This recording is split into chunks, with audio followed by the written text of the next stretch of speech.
We're on this long journey from Mongolia across Siberia, and we've got time to think. And we thought of a few things that amuse us about life in Mongolia, and so we're going to tell you about some of the oddities of Mongolian life. Yeah. Mongolian oddities and UV oddities. Yeah, let's start. So, Mongolian oddity number 1. For me, it has to be addresses.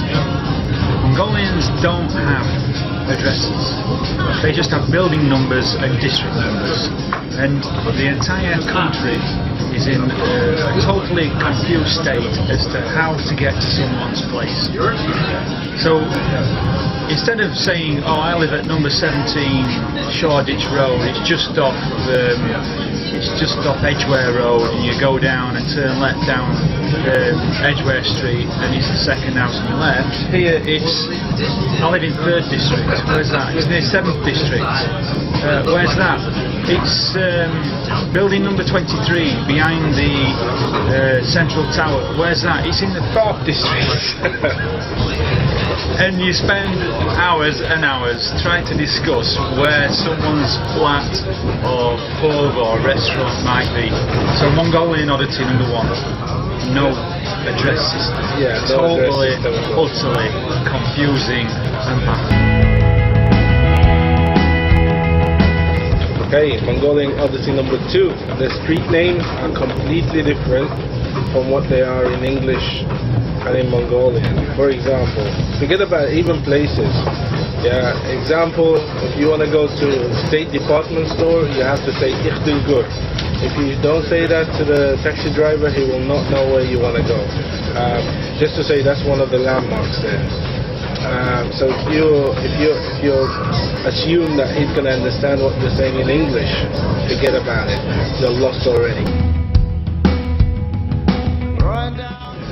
Mongolian bus drivers think that every day and every journey is a Formula 1 race, and they think that they're good drivers if they can drive at 50 miles an hour down Peace Avenue on black ice, skidding through 3 lanes of traffic, throwing the entire passengers all over the bus, cutting up every single car in their path, cutting up every other bus, and basically, if they can get you there in that fashion, alive, barely, then they think they are excellent drivers. So Mongolian oddity number 4, buses in winter. Get on a bus in winter and you have no idea where you're going. It's so cold that all the windows closed up, so you cannot see outside.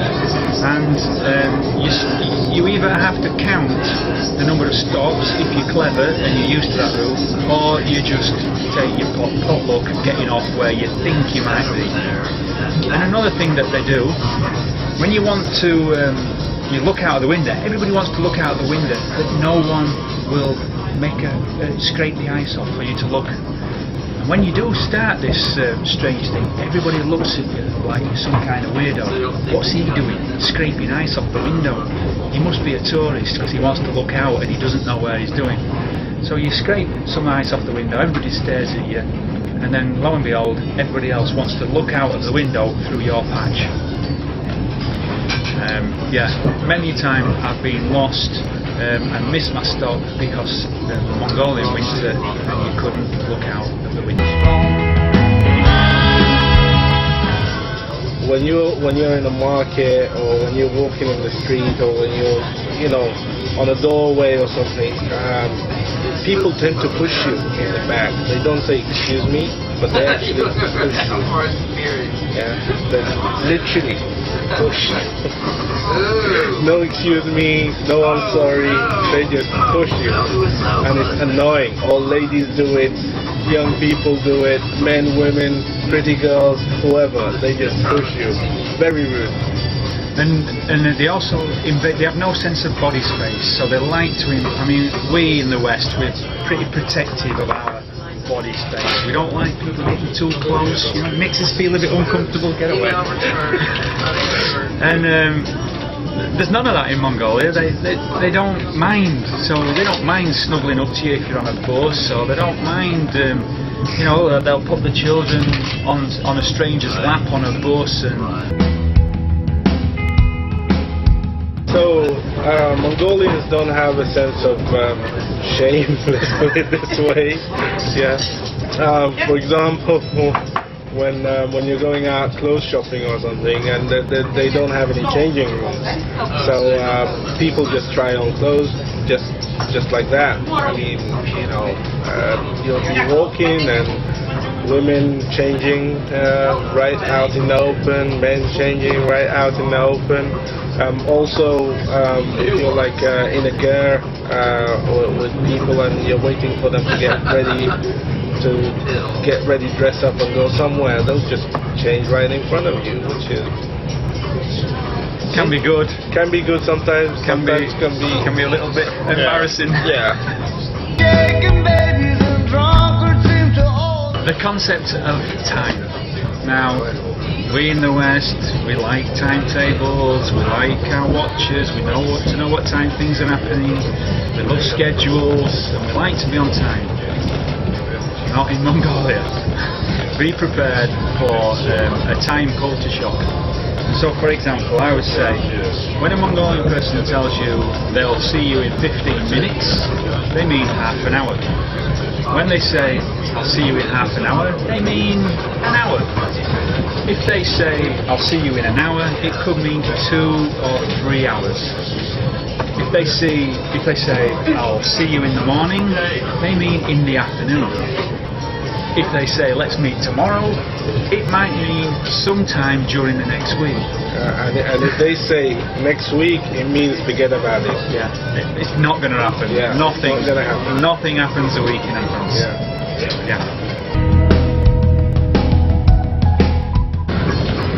Okay, so let's assume you're in a meeting or you're giving a workshop or something like that, and you tell people phones off, yeah, but about 5 minutes into the meeting or whatever, the phone rings. Alright, Waleed, how you doing, mate? Yeah, we're just on the train. Can you put the phone down? Just a minute, teacher. I'm just on the phone. Can you just hold on a minute, Waleed? The teacher's trying to teach us. I mean, impossible. Yeah. Also, another thing they do is they'll go underneath the table shouting, thinking that you're not going to see them. They'll go like this.